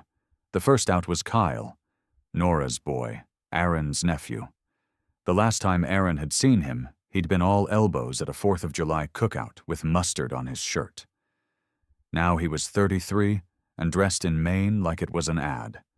Waxed canvas field jacket too pristine by half, dark jeans that fit like a sales pitch, new leather boots with soles that had yet to learn to scar, a watch the size of a compass face, and twice as shiny. He was tall in the way a man gets if he spends hours in a gym, convincing his shoulders to remember a boyhood they didn't have. His face carried the handsome planes that run in Nora's line. Straight nose, square chin. But a veneer lay over it. A practiced brightness in the eyes that spoke fluently of venture rounds and conversion funnels, and there was a barbered half-beard trimmed to the millimeter that said he never let anything get to the edges. When his smile came, it came quick and managerial, a weapon he perhaps didn't know he was drawing. "Uncle Aaron," he called, as if distance could be solved by volume. Then, closer, with the easy entitlement of family that hasn't earned the familiarity lately. "Man, you look healthy. Place looks salvageable." He opened his arms and thought better of it halfway into the motion when Beacon's head shifted 2 degrees. The second door opened, and Marina Caldwell stepped down, wearing a navy wool coat cut clean as a sail and boots meant for rocks, not boardrooms, 52 by the papers later, and by the fine pleats radiating from the corners of her blue-gray eyes, ash-blonde hair in a precise bob that moved like something engineered and then forgot it was. Pearl studs at her ears not for show, but for the reminder that her first money had not been loud. Her face was one of those that can read either pretty or severe, depending on the light. The mouth had learned restraint with practice. Her hands were tidy, the nails short and unpainted. She had the carriage of someone who had been told to slow down and found a trick for doing it that didn't involve actually slowing down. Born in Connecticut, old money comfort, if her vowels were to be trusted. Stanford MBA, if the clipped cadence of her brand words was to be believed. A stack of boutique wellness hotels along the eastern seaboard by her bio. And a small scar at the chin she didn't conceal. Someone's teenage bicycle, someone's boarding school hockey, nobody's surgery. Reminding you she had met gravity once and didn't cry. She took in the tower, the bell frame, the cove's black lip like an appraiser, and a pilgrim both. "Ms. Caldwell funds things," Kyle said too brightly, as if introductions could prime a pump. "The right things. And I told her about your, what did Lou call it? Your singing cave, the respiratory stuff, the dog." Beacon lifted one paw and set it down an inch to the left, the smallest possible reminder that the dog was not a bullet point. Aaron came off the landing with the steadiness that had returned to his leg since the cave had started teaching his breath new manners, wiped his hands on a rag because a man shakes with clean hands when he can, and took Marina's measure as she took his. Her handshake was one of those that match pressure exactly. No show, no test, just an agreement not to waste time. "Aaron Hart," he said. "Keep her by inheritance, not by law." "Marina," she returned. "Investor by habit, skeptic by nature, but not when lungs are involved. My father, emphysema, grew up in New London shipyards. I pay attention when breath is mentioned." Kyle produced a tablet from a leather folio and flicked to a deck like a conjurer. Glossy renders of small cabins with cedar shingles and ocean-facing glass, a boardwalk that traced the cliff line without admitting erosion. A spa menu that said words like saline therapy and guided breathing rituals and coastal microclimate in a font that had cost someone too much. A dog silhouette at the bottom of a slide with the caption Resident Therapy Shepherd, brand asset. "Wellness luxury," he said, and the 2 words sounded as if they had been polished on his teeth all morning. "Low density, high margin retreat. People will pay for what you've got. We can make it safe, permitted, scaled, and before you say anything, we know how to keep the story quiet and premium." Aisha, who had been at the bench under the gallery downloading data from her instruments to a laptop with the patience of a person who knows lab analysis, is a test of marriage vows, closed the lid, and came into the conversation like someone stepping between a child and a stove. She wore the same slate field jacket, a pencil tucked behind her ear, a little salt on her cheekbone. She nod-smiled at Marina and gave Kyle a restrained look, as if he were a bright student who had read the abstract and skipped the methods. "Dr. Patel," she said, offering a hand. "Marine biologist, Woods Harbor. We've got data that this place helps people breathe because of very particular physics. That is not the same as selling it." Marina caught the scientist's hand and filed away that there were grown-ups present. "I didn't come to strip mine a miracle," she said. And Aaron believed her because he listened to how the word miracle landed in her mouth and found no guilt on it, only a sober respect. "I came because your nephew told me a story that sounded like all the other fictions I'm pitched, and then I spoke to a fisherman at market who was not selling anything and couldn't catch his breath last month, but could this morning." Kyle flicked to a slide labeled governance like a schoolboy trying to impress a teacher he didn't understand. "We form a for-profit that owns the improvements, a not-for-profit to do the research. We cross-lease the—" "No," Aaron said, not loud, not unkind, but flat enough to stop a bright idea at the knees. He reached into the inner pocket of his work coat and brought out an envelope that had already been dog-eared by decisions. Inside were copies on courthouse paper. Articles of incorporation for the St. Elmo Foundation, a Maine non-profit public benefit corporation. A conservation easement describing the protection of coastal cave features known locally as the Singing Cove, signed by the land trust lawyer who had driven out in a Subaru the day before because Aisha had known exactly who to call. An instrument of conveyance assigning non-possessory rights to water features, fog bell maintenance schedules, and associated acoustic regime to the foundation, and a provisional board list. Hart, Patel, one seat reserved for a rotating local. Lou had grunted through the idea like a man tasting medicine and then nodded. And one seat for a coastal health advocate yet to be named. "Filed with the county this morning," Aaron added, "pending state acknowledgement. The water, the cove, the bell pattern, they don't belong to me. They belong to the mission. If there's a thing here, it's to be stewarded, not marketed." Kyle's smile faltered into something less photogenic. For a second, the boy who'd needed Aaron to fix his bike and couldn't admit he should have asked, his mother flickered in his face before the grown man layered over him returned. "You did this without asking you?" Aaron supplied. "Yes." Marina took the papers, read them with the rare competence of someone who reads the legal as easily as the glossy, and when she looked up there was a cleaner light in her eye. "If this is tight, it's smart," she said. "It protects the resource against me and my kind, which makes me like you more." She glanced sideways at Kyle. "It also means if I were to support anything here, it would be equipment, safety, maybe a stipend to the community seat, not debt-laden improvements that change the character." Kyle opened his mouth and then shut it in the face of an adult conversation. Beacon had not moved. He stood exactly where a human would have drawn a line between the tower and the world, and kept his body on it. When Kyle shifted a step, he matched the angle like a compass needle correcting for declination. In the pause that followed, the weather broke its own silence. A low, distant thrum carried under the outer water, the kind of sound that says a weather front just flopped like a fish in the next county.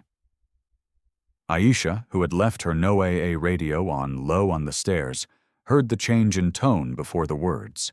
She jogged up 2 steps and came back with the forecast already settling into her face. "Small craft advisory upgraded," she said. "Nor'easter forming off Hatteras. Models converging on a track that kisses St. Elmo's by tomorrow night. Barometers falling. If you've got anything you love that isn't lashed to a bolt, now's when." The bell took that moment to speak in a different way, its bronze voice a half-tone stranger as the air pressure leaned in and the hairs rose along Beacon's spine in a slow electrical wave that had nothing to do with fear and everything to do with duty. The nor'easter arrived like a jury with its mind already made, rain stitching the air in slanting needles, and the wind cracking each sheet of water into ropes that snapped against the tower's skin. The ocean, green-black and muscled, shouldered at the headland until the cliff foot smoked with torn foam, and the stone sounded low in its bones, a groan you could feel in the arches of your feet. Barometer down, bell half a tone strange, gulls gone to ground. Aaron cinched the last of the stormboards across the leeward window and felt the screws bite cleanly into wood he'd dried and repainted just in time, while Beacon paced the landing with a working dog's particular electricity, head high to read gusts. Paws careful over slick grit, chest vibrating with the sound that sat beneath a bark when a job began to form. When the first true set of waves at flood threw their shoulders all at once, the spray leapt high enough to taste metal on the air, and Beacon tipped his muzzle and gave a long, unshowy howl. No panic in it, only a signal thrown back at the weather. Then he turned, gripped the cuff of Aaron's coat, and leaned with the whole knowledge of his spine toward the steps that spiraled down to the base. "All right," Aaron said. "Already moving because you learned to trust the dog that saved you once, then twice, then so often you stop counting." He grabbed the canvas bag with the fat oak wedges, a maul, a coil of line, and a length of chain, and followed Beacon into the wet. At the foot where the tower's masonry belled out to a plinth, the sea had bitten a new crescent into the talus, a hungry scallop of undermined gravel scoured white, where waves had snarled and sucked. The old keepers had set a low spur of riprap there, boulders locked like brothers, most of it intact, some of it loosened by the storm's first questions. Aaron and Beacon worked the base the way two men work a door. The shepherd anchored himself square to take a line around his chest, braced like living bollard. Aaron jammed wedges under the stones that had started to talk, set chocks where the undercut opened, hammered until the wood sang against rock and stayed. Each time the water came, they let it come. Knees bent, weight dropped, then worked the retreat like thieves who steal seconds. Inside, Aisha had hauled the oldest, heaviest things down one level, the way you move valuables not away from danger, but into a better conversation with it. She had shrugged out of her slate-gray field jacket and pulled on oilskins 2 sizes too big from Silas's trove. The cuffs rolled, the hood flattened under a knit cap. The braid down her back had long since fuzzed free into wet tendrils at her nape. Her glasses were flecked with salt. Her hands were ungloved and red where rain found them. "Lens first," she said when Aaron came up for air, meaning the tall crown of glass in the lantern room. Fresnel prisms stacked like a crystal beehive, each segment an eye that, caught nothing yet, was built for catching. "If the lantern room goes, we keep the optic alive." They climbed into the sky and worked without speaking, Beacon below, guarding the stair, Aaron unscrewing the brass dogs that held each panel, Aisha catching with both hands, and the kind of breath a person uses when their body understands fragility. They wrapped each prism in quilts that had once belonged to the keeper's bed, slid the heavy hive segments into crates, and muscle-carried them down to the first landing, where the tower's curve became wall and the wind was a muffled thing. The small generator, a battered olive-drab suitcase of a machine they had coaxed into usefulness 2 days before, came next, its handle biting into knuckles as it swung between them. Fuel can nested like an egg alongside. They lashed it to an interior stanchion, above floodline and away from sailors' hands. Thunder stitched out over the shoals. Lightning walked its fingers along the far water and vanished right before it wanted to brag. The bell kept talking, patient, as if it had a job that weather could not interrupt. In a lull between bursts, a sound cut cleanly through the spray, a thin human whistle, and then the slap bang of something hard against rock, out of tempo with the sea. Beacon was already moving, nails clicking on stone, then skidding, then gathering again, a compass needle hit with a magnet, and finding true.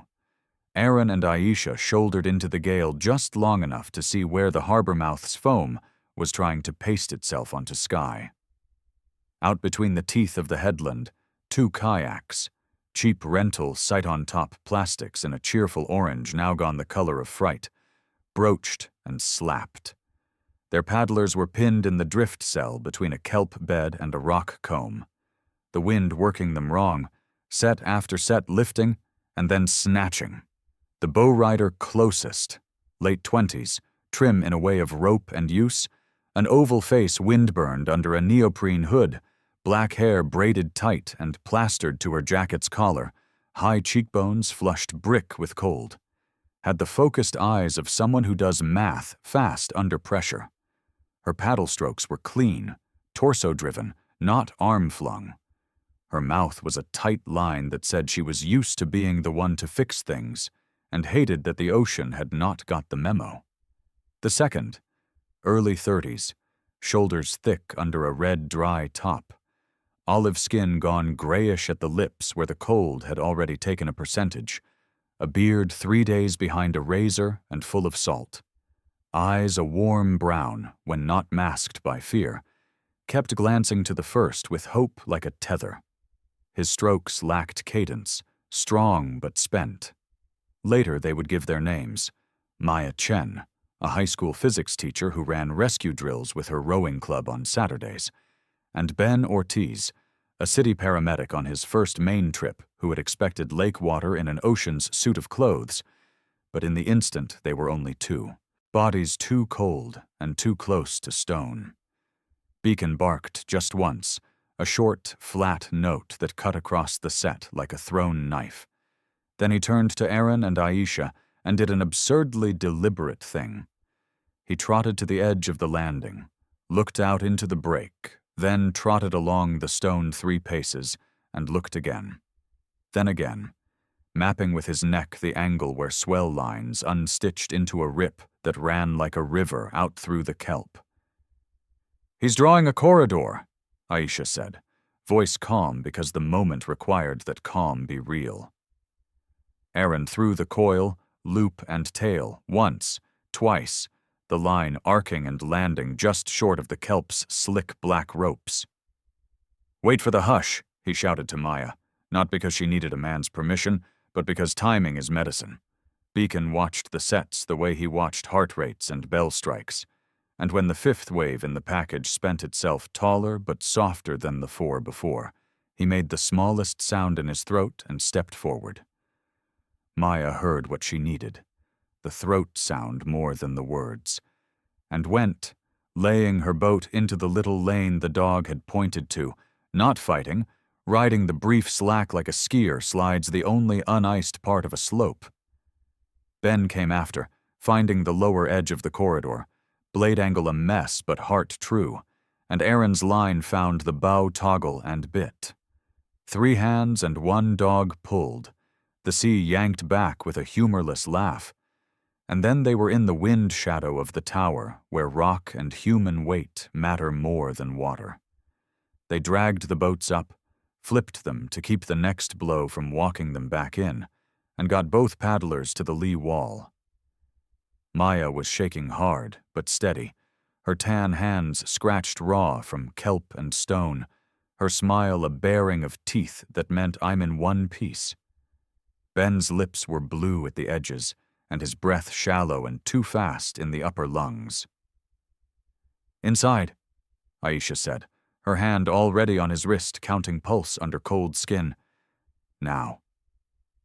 Lou Pritchard, soaked to the bone and stubborn to the marrow, arrived between bands of rain like a man who had wrestled a door that didn't want to stay on its hinges and won anyway.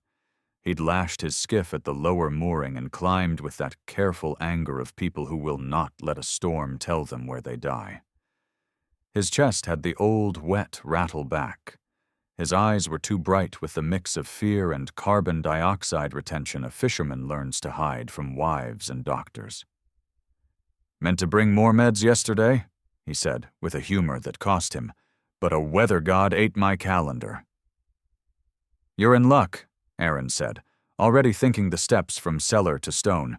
"We've got a kettle and a lung that belongs to the Atlantic."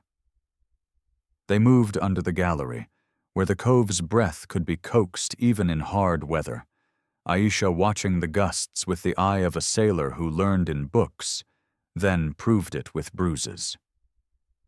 They rigged the old brass kettle over a small camping stove in a niche where the wind couldn't rob it, sliced a pinch of the dried luminaria from Silas's jar into water until it clouded, let it steam until the vapor had substance, then fed the breath up into a funnel they'd improvised from a rolled chart and a towel. Lou sat with his big hands wrapped around his knees as if to remind them they were his, eyes twitching a wary gratitude at being told to breathe by a dog and a stone again. "In 4, Aisha coached, her voice the steady line a metronome makes when you set it beside a scared child. "Hold 2, out 6. Don't make it a test, make it a tide." Beacon stationed himself at Lou's left knee and took those same breaths with him, matching his pace, bones and belly saying what lungs sometimes forget.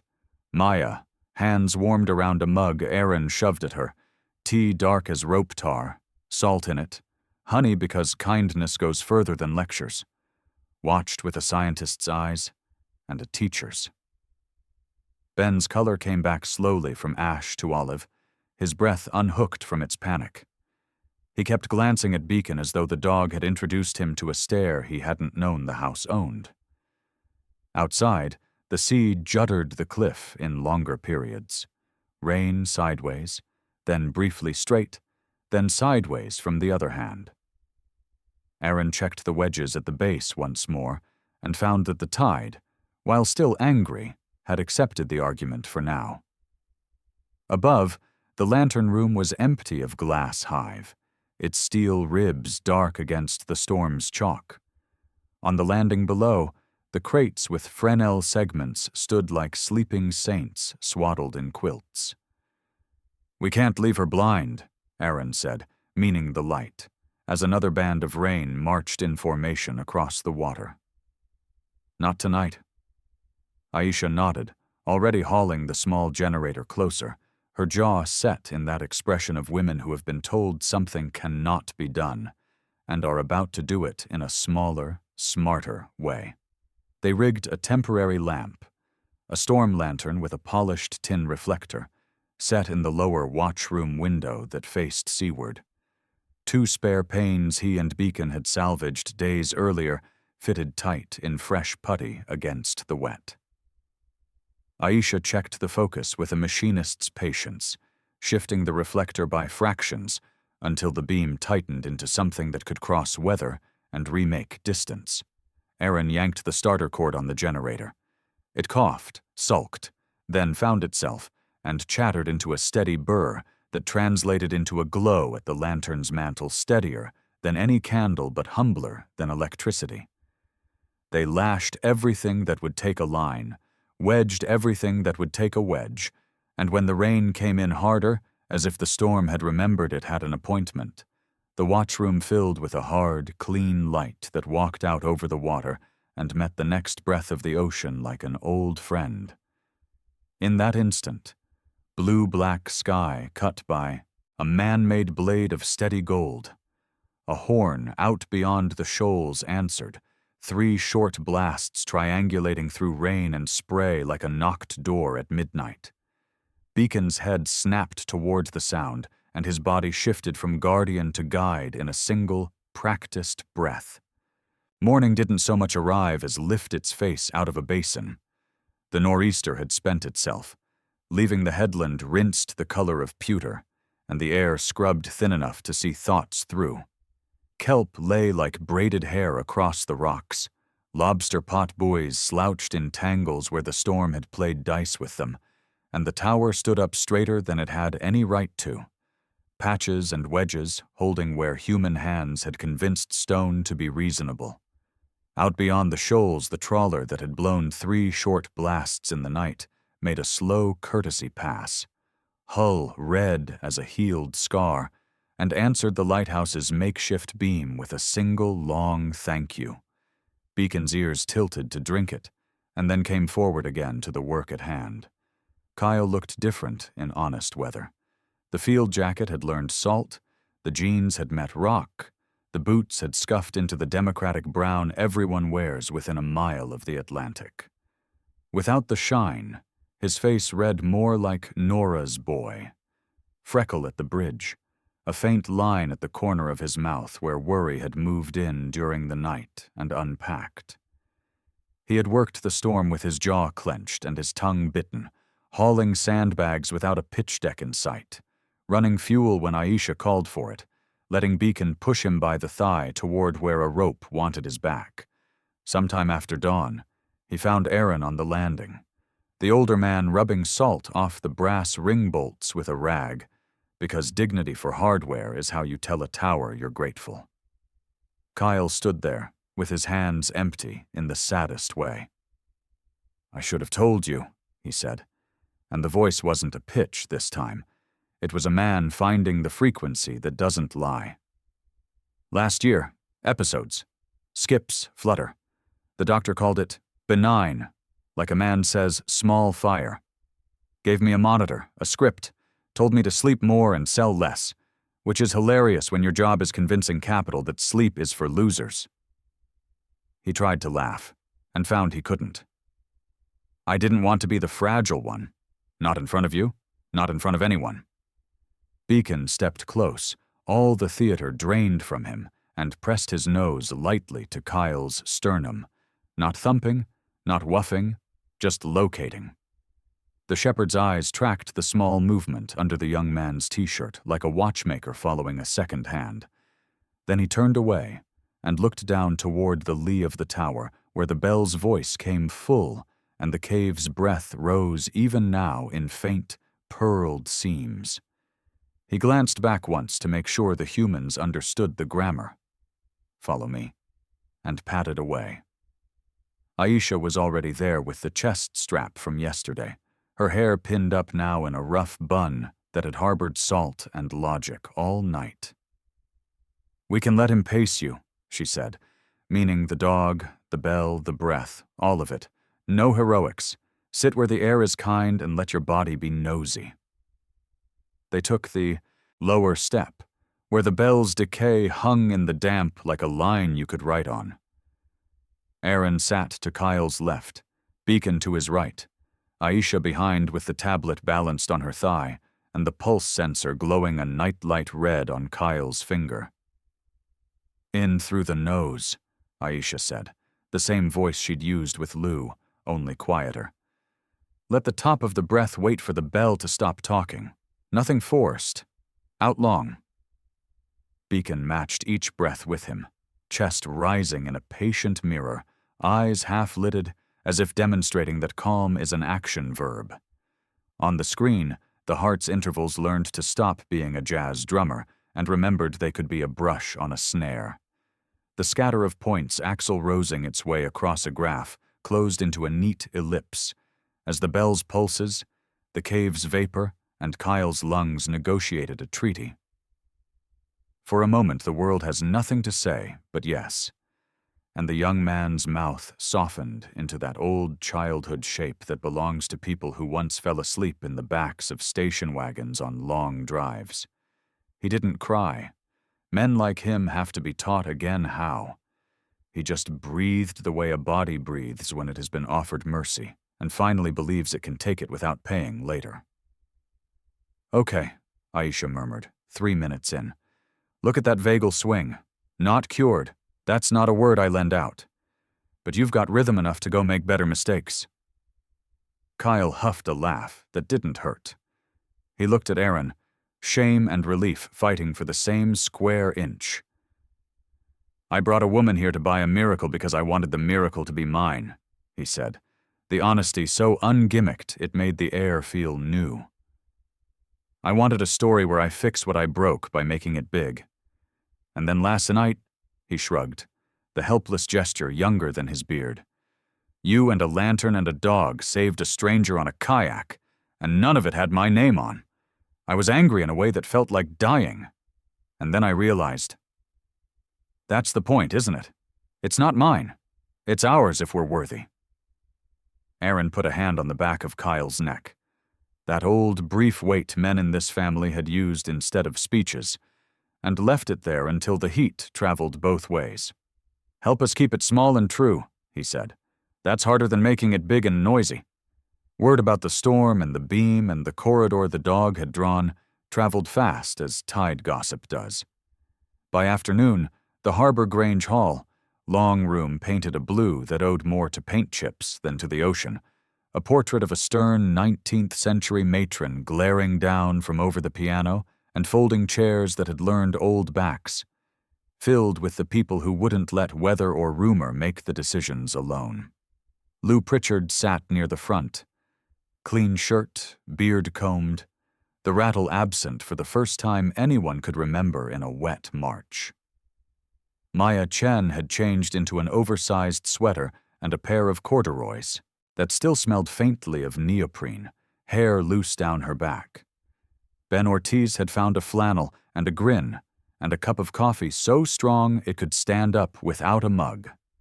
Tommy, red-bearded and shy as a tide pool crab, leaned near the exit where the draft kept him awake. Marina Caldwell came without the armor of her perfect coat, in jeans and a fisherman's sweater that said she understood where she was now. Her pearl studs were gone, replaced by small brass hoops like a promise to listen. And there were the town's elders, too.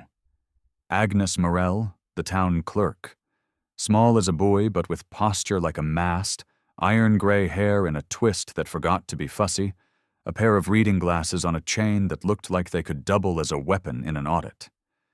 Eli Kane, harbor master, big hands, wind-blown eyebrows, a white mustache grown out of an old photograph of coastal men, and a half-dozen others who had earned the right to ask where, why, and who decides. Aisha opened with the science because that is how you tell a story to people who have known promises that didn't keep. A 2-minute version of aerosols and ions, and the way breath that is paste becomes medicine. A quick honesty about limits. A clearer one about the dangers of too many feet in a delicate place. Aaron spoke next with Silas's ledger under his palm, naming the keepers who came before like saints in a litany, then telling the room simply what had been filed: the non-profit, the conservation easement, the intention to protect the acoustic regime of the bell, and the microclimate of the cave as a kind of commons for health, not a product line. Agnes stood and took over the room with the soft iron of a woman who had read every deed back to 1890 and could recite the town's founding by heart if anyone got cute. "We don't have to make this complicated," she said. "We need an accord we can read without a lawyer and live by without cussing." She wrote the title herself on the chalkboard in a hand that had learned Palmer method from a nun. The Light Accord. Below it, in block letters anyone could vote for without hiding their face, the rules came to existence. 1. Access is limited. No more than 8 visitors a day, by tide, never at high water or during storms. 2. Need before want. Referrals from clinic, fishermen, teachers, paramedics. Lottery only if need ties. 3. No advertisements, no billboards, no influencer garbage, no hashtags on the hall corkboard. 4. Research before profit. Data anonymized, open to public health. Any donations to the foundation go first to maintenance and patient travel. No one makes a dime on a breath that isn't their own. 5. Keep the sound. No new structures within the bell's hearing distance. No motors near the cove. Silence during strikes. 6. Beacon decides. Final triage honors the dog's nose. If he says not today, it's not today. 7. Emergency first. Storm protocols, lantern priority, kayak ropes staged, a list of who has a generator and who has the good coffee. Lou raised a hand. "Add one about no selfies dangling on the slick ledge," he said, deadpan. Laughter ran through the hall with the relief of people who prefer common sense to warnings written by lawyers. Maya suggested a clause that visitors stay for at least 2 sessions to keep demand from swallowing the tide. Ben volunteered to teach a basic breath and tide class on weekends. Marina stood, and, careful not to make it about money, pledged a quiet fund for fuel, blankets, and a stipend for the community seat. Operational fidelity, she called it, then rolled her eyes at herself and translated, keeping the simple things paid for. Kyle, throat tight but voice steady, asked for a pen, then wrote what he could offer that wasn't a brand. Build the appointment system on paper, not an app. Help Aisha anonymize the data. Call donors who like to give without their names on buildings. They passed the paper like a hymn book. People signed the way you sign when you know signatures are promises to your own future selves. Full names, no nicknames, no flourishes. Aaron signed last and set the pen down beside Silas's ledger as if the old keeper were witnessing. They broke for chowder and biscuits that someone's aunt had smuggled in under a towel at the back. And for 10 blessed minutes, the room was nothing but spoons and steam and people forgiving each other for things not said last winter. Dusk came on timidly, then thicker, the weather doing its soft shoe back into fog. At the landing, the repaired window etched a pale square into the gray. The bell's note came honest again, pressure up since the storm moved off, and the cove's breath lofted in a thinner ribbon that still found the bench.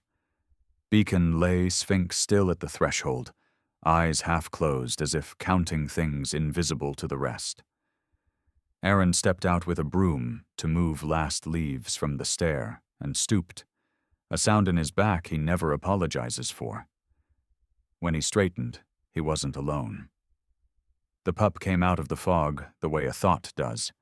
A small thing with paws too big for its legs, coat the dun black and tan of a shepherd washed in salt, one ear up like a flag, the other stubbornly askew. Its eyes were a green-brown more sea glass than beer bottle, and there was a nick at the edge of the right one where a bramble or a sibling had once made a point. It stood on the lowest step, as if the stone had invited it by name, water still dripping off the guard hairs in thin threads. Where each drop ran, a faint light chased it. The familiar cold fire writing of the cove caught in the dog's coat, as if the storm had baptized it in blue. It looked up at Beacon as if asking for permission to exist, then lifted one enormous paw and set it on the next step, wet fur blooming with a shy, impossible glow. Summer came like forgiveness, a slow, warm hush that unwrinkled the sea and coaxed color into every seam of stone. St. Elmo's Point traded its storm-bruised palette for greens and salts, and the soft blue of work well underway. On the south lee, Aaron and Kyle had set shallow pans edged with driftwood and lined with food-grade tarp, a tidy salt garden that turned buckets of ocean into pyramids of white under the sun. Nearby, a run of cedar racks lifted strips of luminaria to the breeze, olive ribbons glistening at dawn, leathery and honey-scented by afternoon, so they could brew steam without stripping the cove. Bees found the place and made their polite circuits, and even the gulls learned to keep a respectful distance from Beacon's steady eye. The first intake arrived in 2s and 3s at tied windows that Agnes had penciled in on a paper calendar thumbtacked to the watchroom door. Elders and the almost elderly, people who had learned to greet weather by name and pain by ritual.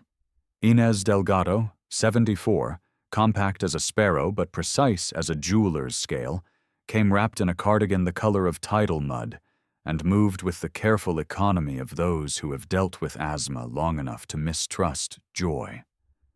Her hair, steel white and cropped close, framed a face cross-hatched with laugh lines and the other kind.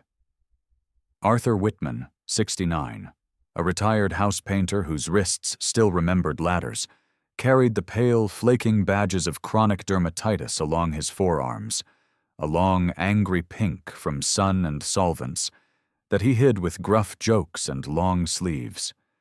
His eyes were a kind blue that had learned to look away.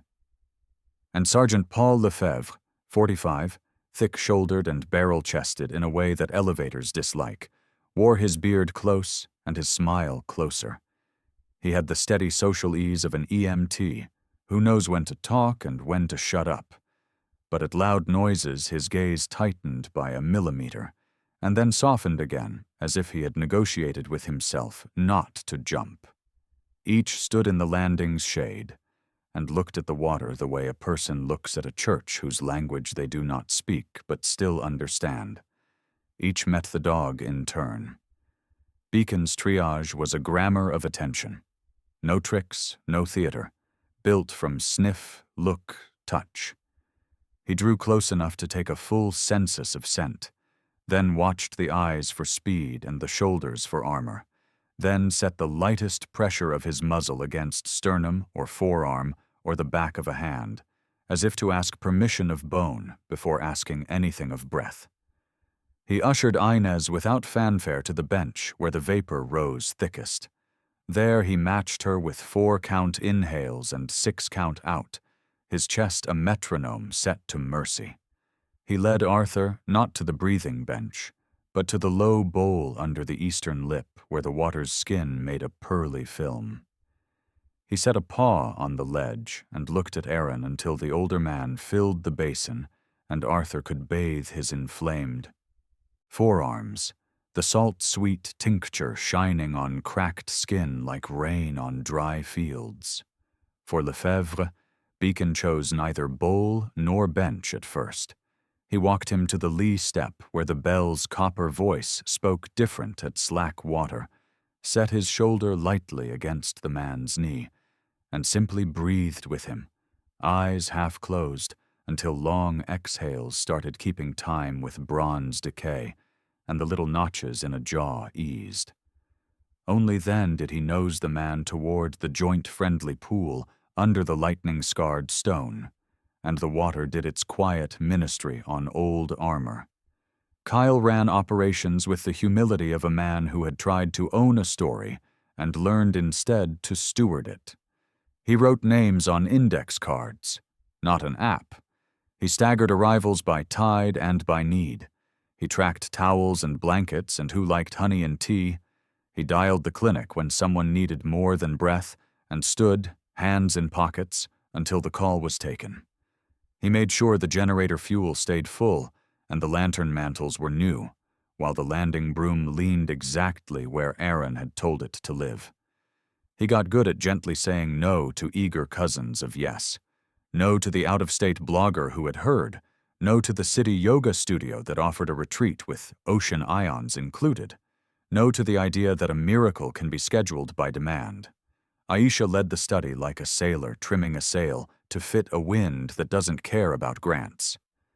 Her field notebook grew fat with tidy columns, pre-ot post-symptom scores, breath counts, itch scales, sleep logs, and little cartoons in the margins of a shepherd's ear positions that she swore correlated with patient compliance.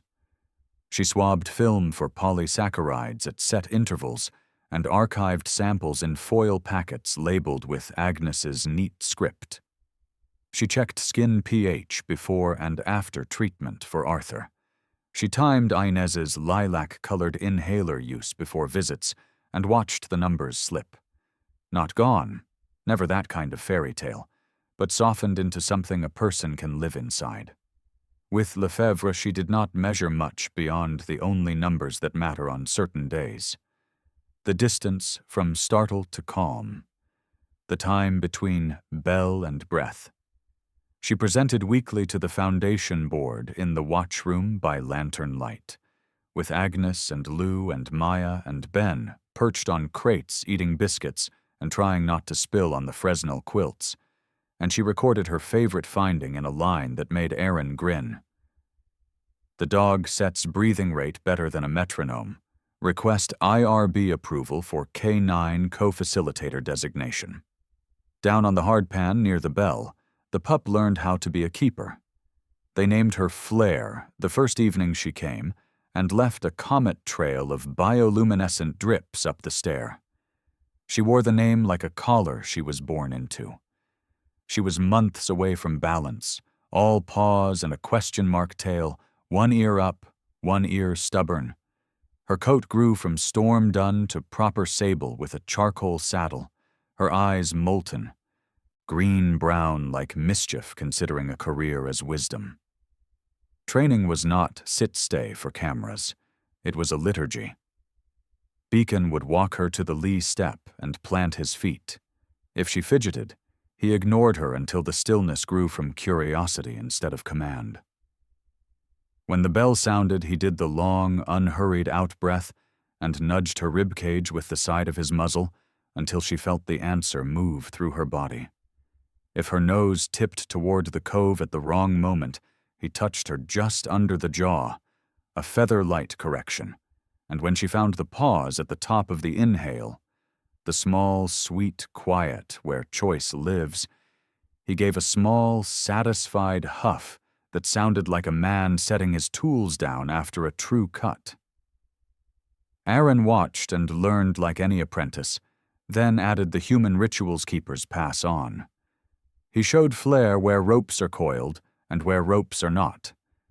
He taught her the difference between a child's shriek of joy and a cry that asks for hands. He walked her perimeter in the mornings and let her memorize the smell map, nose down over rockweed, ears tracking bell and gulls and boat motors like a triad. He held her collar in a gloved fist when wind gusts stood a dog on two legs and made patience a sport.